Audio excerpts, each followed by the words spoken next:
everyone, nice to see you again on this good opportunity. So, I am Kamasini Pramasta. I'd like to present about realism in educational philosophy this time. And of course, I'd like to introduce my honorable lecturer, which is Miss Silo. And then also myself, my name is Kamasini Pramasta. I'm from English Educational Department in Universitas Hindu Negeri Igusti Bagus Subdewa Denpasar. And so, without further ado, I'd like to introduce you my soup material here that I have. So I have 9 soup materials. The first is the meaning of realism, the second is rational realism, and the third is natural realism, and the fourth is classical realism and religious realism. Also, Comenius teaching principles, or what is teaching principles based on Comenius, and then neo-realism, critical realism, also realism, educational implications, and the last is realism in education. Without further ado, let's get to the list. Alright, so the first is meaning. So we need to do the introductions to realism first. So what is realism? And on my previous video, I do mention about Plato that found the idealism first, and now the person that found realism is Aristotle, which is the students of Plato. So in the 384 until 322 before Masehi, Aristotle actually saw that what is beyond the realism of ideas, so including objects that are visible to the sense, are not ideas that are born from the replications that exist in the mind or intellect. So basically, Aristotle saw the objects and including the minds of his, philosophical way of thinking. He concludes that our universe also consists of materialism, and also which is conducted our mind and mentally. And also, from that theory, we can conclude that realism argues that the nature of reality consists of the physical world and also the spiritual world. So it balances of both of things, which is physical world and natural world. And after we knew about realism's meaning, let's come to the form of realism. So actually, form of realism is divided into two parts. The first part is rational realism, and the second part is the natural realism. So the rational realism have classical realism and also religious realism indeed. And the main form of religious realism is actually from scholasticism. And also, without any further ado, let's get to the first submaterial of rational realism. Okay, so before that, let's get to the second form of realism. Like what I already said before, realism can be divided into two parts. The first is rational realism, and the second is natural realism.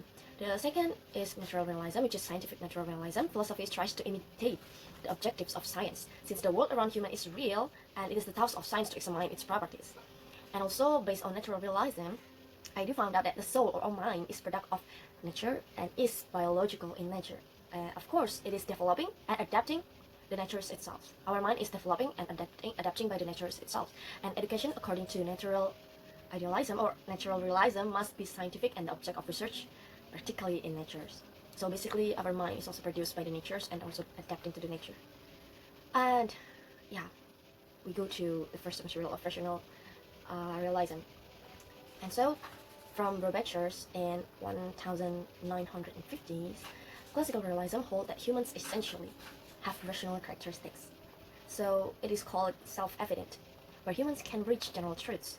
And self-evidence is an important thing in the philosophy of realism, because self-evidence is the evidence or the proof of a principle or reality justifications at the same time. So it is actually the proof and the real examples of our justifications at the same time. And self-evident is evidence that exists itself, or reality, or existences, in our mind, in our world, and in ourselves. That is about classical realism. And the second submaterial of rational realism is religious realism. So we already know from the meaning, which is religious. So this realism argues that there are two orders which consist of natural order and supernatural order. And both orders are God-centered. God is the creator of the universe, and it is eternal. Education is a process to improve oneself in order to achieve eternal. So religious realism do believe that our end purpose of living is also to be eternal. So we do live with two orders, which is to consist of natural orders and also spiritual orders, which is we need to believe in God, that God is the center. Yeah, that's it. And also the main goal of education is the correlation of this religious realism with education, which is the main goal of education is prepare individuals for the world and for the afterworld, for after we live. So the actual purpose of living. The purpose of education is to encourage students to have a good intellectual balance, not merely an adjustment to physical and social environment. So yeah, education believe that students need to have a balance intellectual, not only intellectual in social environment, in knowledge, but also intellectual in religious and in accepting their own spiritual selves. It's like that. And we come to, yeah, Comenius teaching principles. So John Amos Comenius is an educational thinker. So I do have the pictures here. So he can be classified. So he classified religious realisms that arguing that all humans must try to achieve two goals. First is safety, and the second is eternal life happiness. So basically, John Amos Comenius believed that human lives have a very deep purpose. So not only to achieve materialistic things, but also to achieve our own soul and peace, and also eternal life happiness.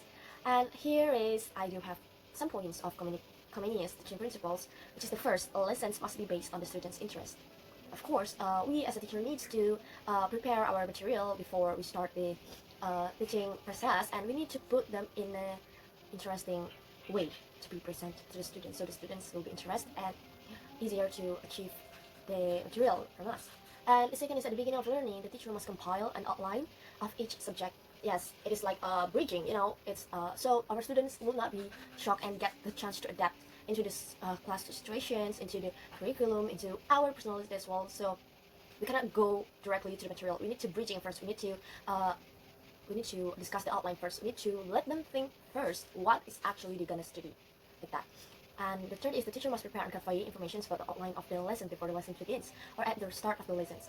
Yeah, after we taught our students to think critically about the outline, about the material that they will discuss today, we need also to give them the clear information, the conclusions about their critical thinkings before. And that's important because they will have a clear mind, a clear conclusions that makes them understand the meaning of the topic before talking deeper to the topic. And the fourth is, classes must be filled with pictures, maps, models, and the like relating to the lesson plan to be given. Yes, so class must be also innovative and not bored. Class situations is also need to be colorful. I mean, colorful in atmospheres, like it's not that deep atmospheres, and the teachers also need to be fun. The interiors, I mean the mottos, the motivations that students can read also can be the motivations to the students to study. So the classes interior and also designs is very important. And the fifth is, the teacher conveys the lesson in such a way that the lesson is a unit. Each lesson is a balance of the previous lessons for the continuous development of knowledge. Of course, this is need to be considered because one lessons need to be continued into another lessons that are related, that are procedured. We cannot do any other steps. For example, we just teach about basic things to our students. We cannot directly go to the like upper class of the study, upper class of the material. We cannot be like that. It need to be connected. Our topic now need to be connected or related into the previous material. It's like that. So we need to be step by step in delivering our material to our students. And the sixth is, whatever the teacher does, it should help to develop human nature. Of course, we as a students, we as a teachers need to teach their characters as well, their human natures as well, not only their knowledge and intellectual parts, but we also need to develop their own behaviors to become a humans, to become a good and kind humans. And last is, lessons in the same subject are for all children. So lessons in the same subjects need to be fair for all the children, for all of our students. Alright, so that is all about Comenius teaching principles that we can apply in our study or teaching methods. And we go to the next material, which is the neo-realism and critical realism. So basically, neo-realism and critical realism are from Frederick and also from Immanuel Kant. So in Breed's view, educational philosophy should be in harmony with democratic principles. The principles of democracy is respect, and respects for individual rights. So Breeds do believe that neo-realism connected with our society environment, and it is connected with our democratic principles. So based on Frederick said that school must deliver social inheritance in such a way to instill the younger generations that the fact that truth is an important element in community traditions. So Breed do believe that school need to teach their students to be honest, to tell them truth, that if they honest, it can be a very strong bond for them if they like to build community traditions. And also about critical realism from Immanuel Kant. So critical realism is based on the thinking of Immanuel Kant, a Greek scientist. Kant argued that humans have been equipped with a set of wills, so that we can give shape to the raw data we observe. So based on the name, critical realism, um, tell us about humans' critical sides. We do have the ability to be critical of the way we think, the way we act. We can be critical, and we can observe the raw data that we do have. That is why a lot of humans become a really awesome researchers like that. And the next material is realism educational implications. So we have 5 points here. First is purpose of education, just the adjustment to life and social responsibility. And the second is student status. In terms of learning, mastering knowledge that is reliable can be trusted. In terms of disciplines, good rules are essential to learning. Mental and moral discipline is needed to obtain good results. And third is the role of teacher. Mastering knowledge, skill in teaching techniques that loudly demanding achievements from students. So teachers need to master their own subject so they can pass the subject to the students well. And the fourth is about the curriculum. Comprehensive curriculum includes all useful knowledge, contains liberal knowledge and practical knowledge. So a good curriculum needs to contain these two, which is the liberal knowledge and practical knowledge. The last is method. Learning depends on experience, either directly or indirectly.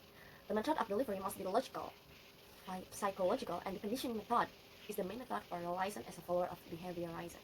So method is really important in realism because realism do believe that humans' behavior is important. Humans' way of think about the truth, their spiritual and their natural orders is really important. And let's get to the last material, which is realism in education. So we do have 4 points here. The first is education as a social institutions, and the second is about the students. The third is about purpose of educations, and the last is educational process. The first is educational as social institutions. Based on John Amos Comenius in his book Great Big Ethics, said that humans were not created only the biological birth. If he is to be a human being, human culture must give directions and form to his basic faculties. And the second is students. Students play a role in mastering knowledge that is relied on. Students must obey rules, discipline, because the rules are needed for learning. And students gain discipline through rewards and achievements. So for students, discipline is really important. And the purpose of education is, in realism, is to adjust, to live, and to be able to carry out social responsibilities. And the last is educational process. The first is curriculum itself. So the curriculum needs to contain not only knowledge teaching, but also practical. We need both to be balanced. And the second is teaching methods, like what I already mentioned before from the Comenius. And the third is the evaluations, way of knowing the student's ability or the student's potentials. It needs to be fair enough and not judging one student with another student, things like that. And so we finally finished all of this material here. I'm really glad to finish it, and I'm really glad to see you guys in these videos again. I hope you guys like this video, and let's get to see each other in the next chances. And so I'd like to close this presentation. Bye bye. Thank you for watching.